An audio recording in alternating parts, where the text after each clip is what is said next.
Sonja Bryson is known to many as the woman on the Jumbotron singing the National Anthem at Lightning games. But singing, however, is just a small part of her incredible life. She joins us now for Memorial Day on how to share with how she's been raising her voice to help others. Sonja, welcome back. How are you? Thank you. I'm doing great. So I think since obviously the Memorial Day is everything that we're kind of focused on today, give us an idea of your service.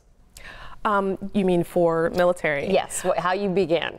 Well, I began actually in 1987 in the military. I did 6 years in, and then I got out of the military. So then after that, I was out for almost 8 years. I decided I wanted to go back in, so I ended up going back in to finish out my time. And here she is now, and again, that's only one aspect because you have helped us with our ABC Action News events, such as our American Idol. You were a judge, and then of course we hear you sing for the Lightning, which we're talking. She still has the blue strips in her hair. We're still all a little bummed, aren't we?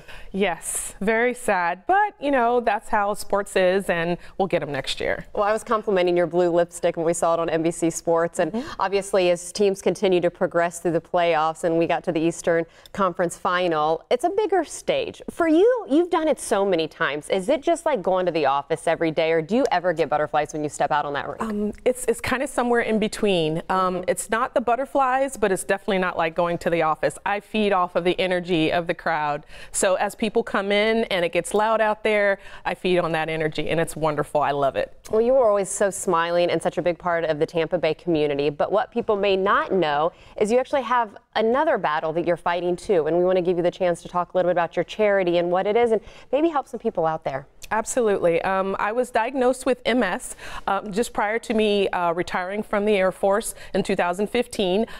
It was a shock, but I found out that there's so many ways that you can live a normal life. That's my thing that I like to tell people.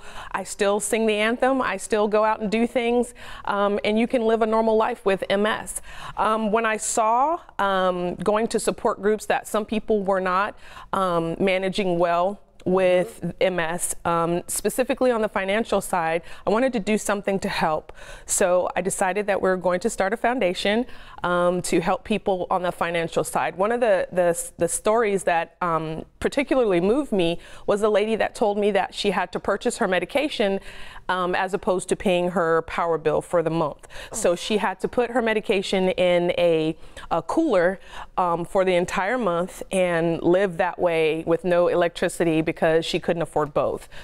Because I know treatments, and I will say I got it from your website. How much is it? I mean, treatments are very expensive, and I know you are dealing with treatments as well. And so kind of give people, what's a way that they can learn more if they have got that diagnosis? And it's a very scary, because of course you're thinking about the financial aspects, but then of course the diagnosis of a new disease. Absolutely. Whenever you are diagnosed, if you are diagnosed, to go straight to one of the support websites.